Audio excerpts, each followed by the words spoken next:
सोचो दोस्तों, अगर खबीब ने रिटायरमेंट नहीं ली होती तो क्या यूएफसी का वो पहला ट्रिपल चैंप बनते? ऐसा ही एक बंदे ने कमेंट किया मेरे वीडियो पे, तो हमने सोचा क्यों नहीं इस पे वीडियो बनाते हैं और फैक्ट वाइज एक एक पॉइंट पे हम डिस्कस करेंगे और आखिरी में तय करेंगे क्या खबीब ट्रिपल चैंप बनते। लाइट वेट, वेल्टर वेट और मिडिल वेट, ये तीनों बेल्ट सिर्फ एक बंदे के पास, और वो बंदा है ईगल। क्या ये पॉसिबल था या फिर ये एक सिर्फ फैंटेसी है? तो इस वीडियो में हम आज ये देखेंगे फैक्ट वाइज कि ऐसा पॉसिबल हो सकता था, इसको ब्रेक डाउन करेंगे और एक एक चीज पे हम डिस्कस करेंगे। तो पहला सेक्शन है लाइट वेट डोमिनेंस का। तो दोस्तों, अगर कोई बंदा यूएफसी नहीं भी देखता होगा तभी भी उसको खबीब के स्टेट्स के बारे में मालूम होगा। 29-0, यानी कि एक भी डिफीट नहीं और 29 में उन्हें जीत मिली, और इन्होंने अनडिफीटेड रिटायरमेंट ली अपने प्राइम में, और इन्होंने लाइट वेट में कॉनर, पोरियर और गेची जैसे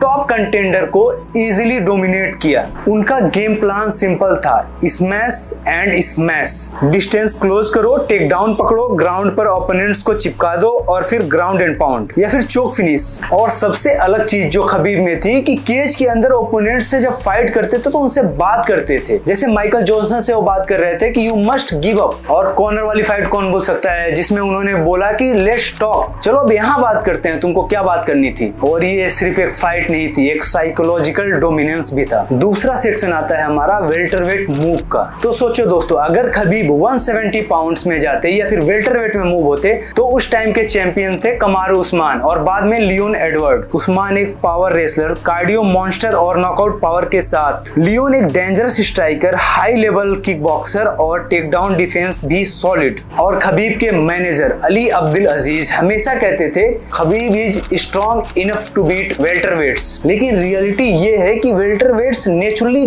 ज्यादा बड़े होते हैं। एक टेक डाउन अगर गलत गया तो उनके पावर से खबीब को पनिशमेंट मिल सकती थी। यहाँ एक चीज तो क्लियर था दोस्त कि वेल्टरवेट में चैंपियन बनना पॉसिबल तो था, बट कमारू उस्मान जैसे ओपोनेंट्स के सामने, रेसलर के सामने और पावर मॉन्स्टर के सामने बहुत बड़ा टेस्ट होता। और तीसरा सेक्शन है मिडिल वेट ड्रीम का। अब चलते हैं हम लोग मिडिल वेट की तरफ, यानी कि 185 पाउंड की तरफ। यहाँ पर चैंपियन थे इसराइल एडेसानिया और शान स्टिकलैंड। एडेसानिया का स्ट्राइकिंग ही अलग है, long reach, precise striking, best take down defence उसके प्राइम में। और खबीब नेचुरली 185 पाउंड के आसपास रहते थे। लेकिन मिडिल वेट्स के जो फाइटर होते हैं वो फाइट नाइट के दिन या फिर उस रात में वो लगभग 200 पाउंड के रहते हैं। और खबीब के मैनेजर ने बोला था कि खबीब जो है इजी को इजीली टेक डाउन और सबमिट कर सकता है। लेकिन अगर फैक्ट वाइज बात की जाए तो अगर ग्राउंड पे रखना होगा तो एक हैवी वेट के बराबर पावर लगता।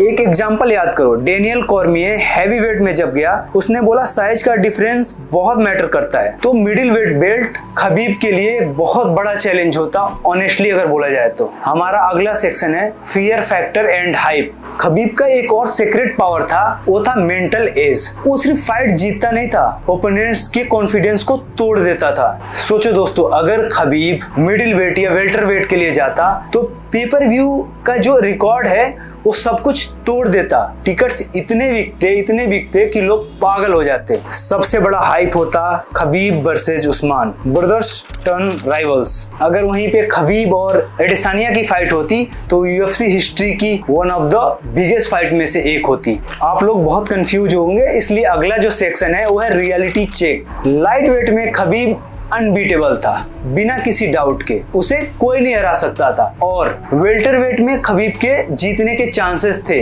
बट उस्मान और लियोन एडवर्ड जैसे फाइटर के सामने चैलेंजेस था। बट अगर हम मिडिल वेट की बात करें तो नियर इम्पॉसिबल था, क्योंकि स्ट्राइकिंग लेवल और साइज एडवांटेज बहुत ज्यादा मैटर करता। क्योंकि जीएसपी जो कि ऑल टाइम ग्रेट है, उसने कभी भी मिडिल वेट के लिए ट्राई नहीं किया बेल्ट का। तो दोस्तों, मैं तो ये बोलूंगा कि खबीब के लिए डबल चैंपियन बनना उतना मुश्किल नहीं था, लेकिन ट्रिपल चैंपियन के बारे में सोचना एक फैंटेसी जैसा है। End of the day Khabib जो है कि अनडिफीटेड रिटायर हुए। 29-0 के रिकॉर्ड को उन्होंने बरकरार रखा और वो ऑलरेडी यूएफसी के गोट लिस्ट में टॉप 5 में आते हैं। तो दोस्तों, ट्रिपल चैंप बनना रियलिस्टिक पॉसिबल तो नहीं था, लेकिन उनके लेगेसी के लिए जरूरी भी नहीं था। फैंस के लिए डिस्कशन इंटरेस्टिंग है, लेकिन खबीब की एक बेल्ट ही यूएफसी हिस्ट्री में सबसे डोमिनेंट टाइटल रन था। अब मैं आपसे एक क्वेश्चन पूछूंगा कि अगर कभी वेल्टर वेट या मिडिल वेट में मूव होते तो उनका अनडिफीटेड रिकॉर्ड कोई तोड़ पाता? तो कमेंट में इसका जवाब देना और एमएमए संभावना को सब्सक्राइब करना मत भूलना। अगर वीडियो अच्छा लगता है तो लाइक करो, अगर अच्छा नहीं लगता तो डिसलाइक करो। सब्सक्राइब का तो मैंने ऑलरेडी बोल दिया। मिलते हैं ऐसे अच्छे वीडियोस का, तब तक के लिए बाय बाय।